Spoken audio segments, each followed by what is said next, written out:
So essentially, it's just a consistent stream of the same thing, just adapting to the current circumstances like a virus? Yes, like a virus.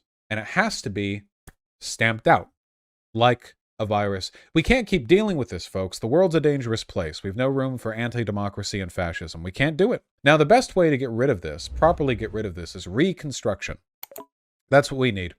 You know, Reconstruction, back when it was taking place, was pretty based.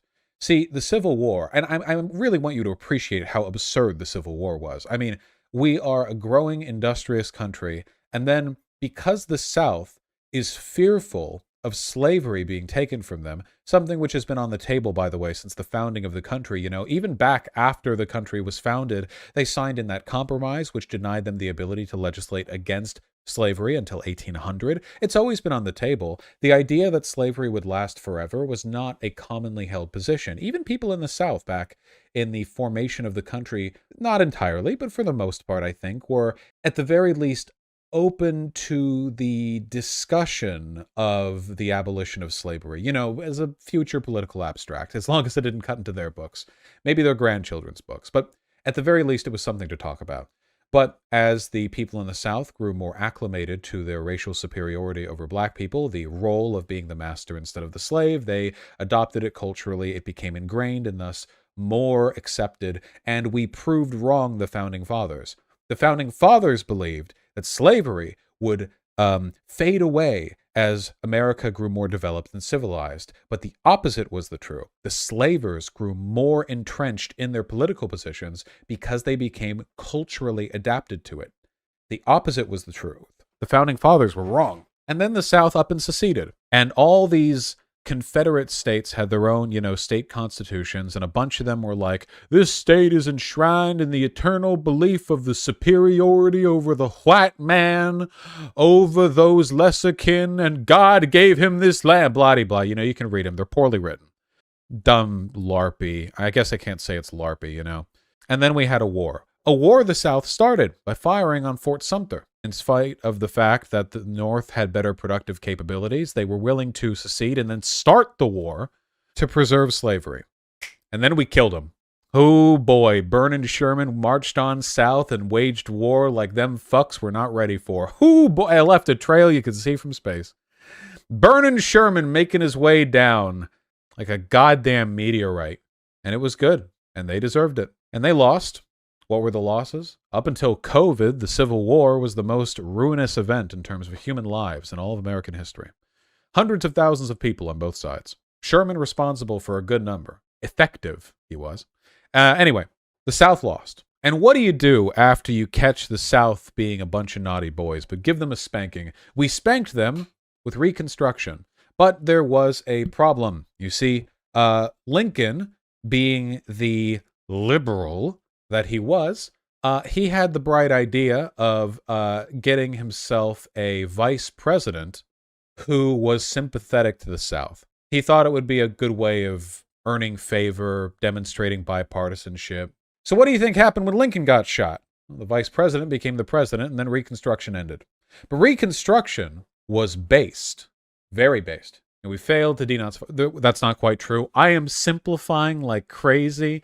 The point is, Hayes ended Reconstruction. The point is that there was not a strong and consistent line to maintain the Reconstruction. Wasn't it someone else left then? Someone else got shot? I could be misattributing it. Was it another vice president who was sympathetic to the South who took the presidency after the shooting? Was there another president who got shot? It was Johnson. Johnson did? All right, well, we'll chalk this one up to me having no understanding of history whatsoever. Take Chat's word in it. Ignore everything I said about who exactly was responsible. But Lincoln was a liberal. You can hate him for that. So, listen up. Here's the important part, okay?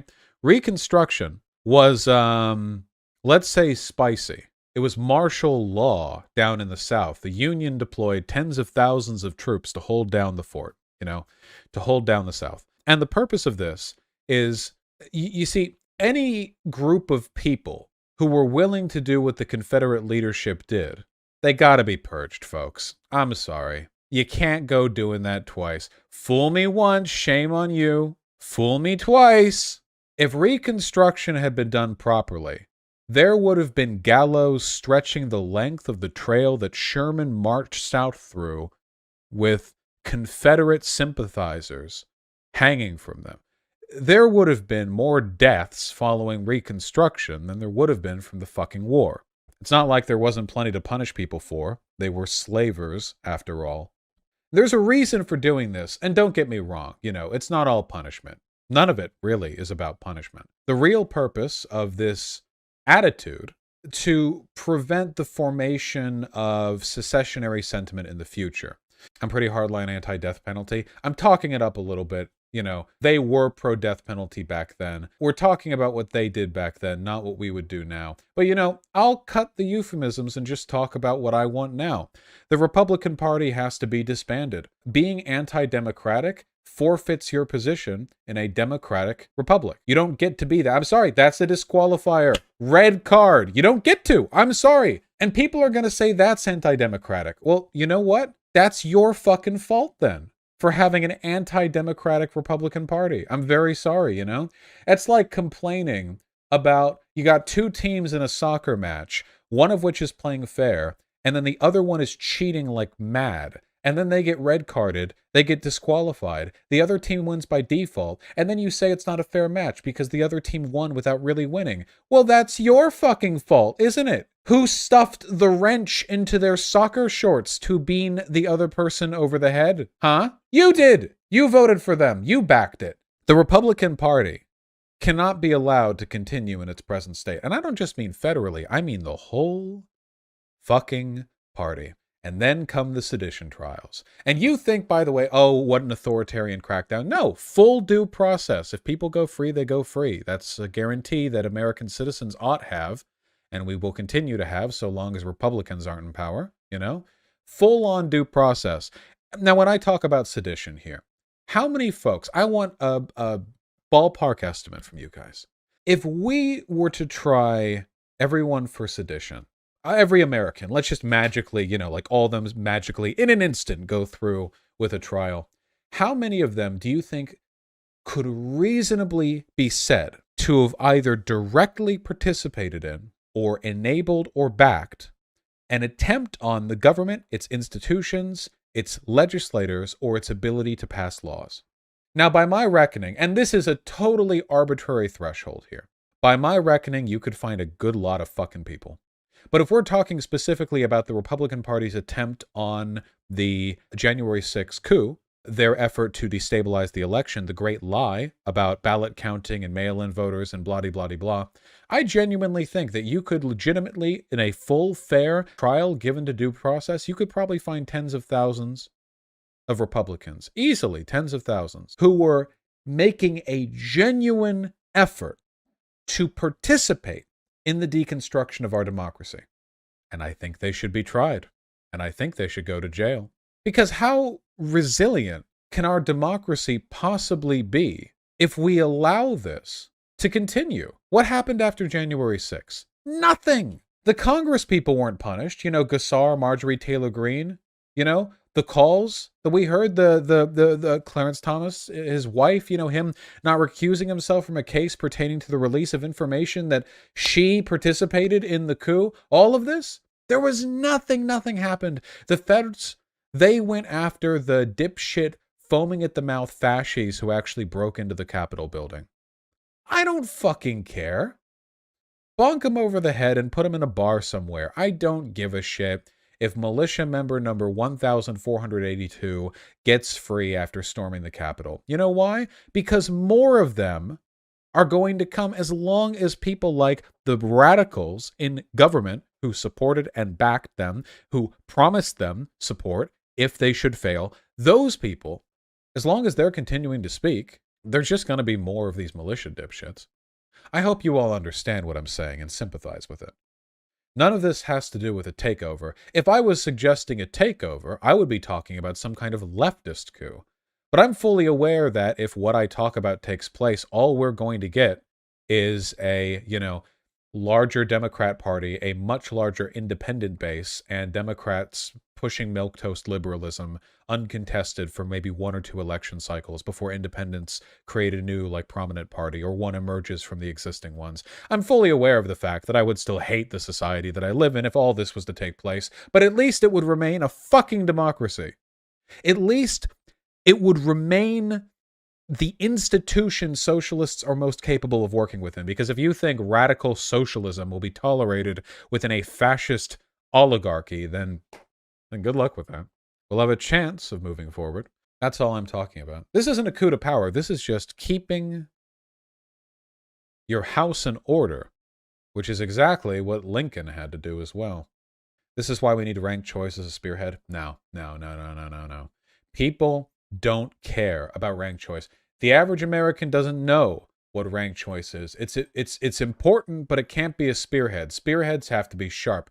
You're sharp when you're fear-mongering. I don't like that term because everything that I'm saying to you right now is, to the best of my knowledge, a fully reasonable assessment of the world that we live in. I don't believe I'm manufacturing anything. The term fear-mongering suggests to many the idea of like you're manufacturing something, you're constructing ghosts, but I don't think I am. But people need to be afraid. They ought to be afraid. People should have been afraid in Ukraine prior to the invasion of Russia. People should have been afraid in Poland prior to the invasion of Germany. Weimar Republic, Germans should have been afraid prior to the takeover of the Nazi Party, the appointment by Hindenburg. Fear is a rational response to incoming threats. The likelihood of a fascist coup succeeding is still like 15%, quite low. Oh, just 15% of the democracy of the world's strongest country failing. Well, I'm feeling better already. It's not about the coup. It's not about a coup. A coup isn't what's necessary here. If the Republicans win in every branch of government, they won't need a coup. They'll just sign off on all their own bullshit. They would be able to do everything except for change the Constitution, because that requires state verification. But if they want to pass a bunch of laws that restrict voting, they have the Supreme Court. And you realize you don't really have to change the Constitution. If you own the Supreme Court, all you really have to do is have them interpret the Constitution in ways favorable to you. If they can overturn Roe v. Wade, you think they can't overturn Brown versus Board of Education? You think they can't? Oh, well, an originalist interpretation of the Constitution has given us the understanding that this was actually very, very poor. You think they can't? You think they wouldn't? Why wouldn't they? And if they're able to do that, and the legislator is able to pass what they want, the president's able to sign off on what they want, every executive order they can pass, every federal law they can pass, every constitutional interpretation they can pass, they don't need a coup. That's it. That's all you need. There isn't some invisible force field they have to push through once they're at that point. They could fully legally, fully within the bounds of the United States Constitution, prevent any other group from winning. They absolutely could. You think their little state gerrymandering projects have been effective thus far? How do you think a full three-branch Republican Party is going to be capable of biasing things in their favor? You don't need a coup. Maybe they'll do one anyway for fun. The Weimar Constitution was in effect during the whole Hitler leadership. Well, bending reality has long been a pastime of Republicans. I have no doubt that as you are marched off to the death camps, they would be explaining how this is perfectly in line with your First Amendment rights. Oh, I can imagine the legal arguments. They would be phenomenal. I have no doubt they would be challenged in blue state courts. What would they do? Freedom to protest and freedom to speech prevents you from government persecution except for certain provisional issues like foul or incendiary speech or calls to violence. Calls to violence aren't protected under the First Amendment, after all. And what is more a call to violence than the defamatory and frankly irresponsible belief and the outward expression of that belief that the Republican Party has achieved its power undemocratically? What is that but an implicit call to insurrection? Off to your death camp. And slavery's legal for people who have been imprisoned, Calls for violence are absolutely constitutional. People have gotten in First Amendment trouble for stuff like that before. And if they own the courts, it really won't matter. They can make up anything they want. And they will. Democrats gerrymander too. By your logic, they should be abolished as well. Oh no, I love gerrymandering. Gerrymandering is just a natural product of any kind of review group creating the boundaries for their their state districts, it's going to happen one way or another. Though I do think some gerrymandering is more malicious than others. The main difference to me, I'm not saying all this because Republicans gerrymander this. I'm saying it because they're openly anti-democratic. Gerrymandering happens in every country that has systems that allow for it. All of them. Attempts to take over the government, however, are quite a bit rarer. That's what's setting me off here. Gerrymandering, this has been a thing for a long time. Of course, I would prefer a system where it's much harder to do, of course, you know, independent review, but humans can't be trusted with drawing districts, embrace AI. I would honestly prefer AI do it or something. I don't know. AI can be biased as well. Maybe just have an independent review do it and then only signing off on it if, like, the state legislator, you know, the voting party agrees to it. Yeah, I don't know. Republican and Democrat petitions. I really don't think the Supreme Court is as far right as you think they are. I mean, they blocked Trump from stealing the election. They're as far right as they need to be. The Republican Party was all neocons 10 years ago. Now, with many of the same people, they're full-on openly anti-democratic. They are what they need to be. That's what fascists are and what they do. They will play at civility. And by the way, I reject this logic. So we shouldn't be saying all of this because what? There's a chance that maybe some of them will be nice? Don't downplay them. They did this shit with the Nazis. They did this shit back then. Oh, I'm sure that, you know, yeah, there are some radicals, but in the past there have been some parts of their party and the conservative groups that have been in government that have been reasonable. No. Trust none of them. Every Republican, as far as I'm concerned, wants you dead by way of being part of an institution that is fighting for the power to make you dead. The first people who were killed by the Nazis were not Jews, they were socialists.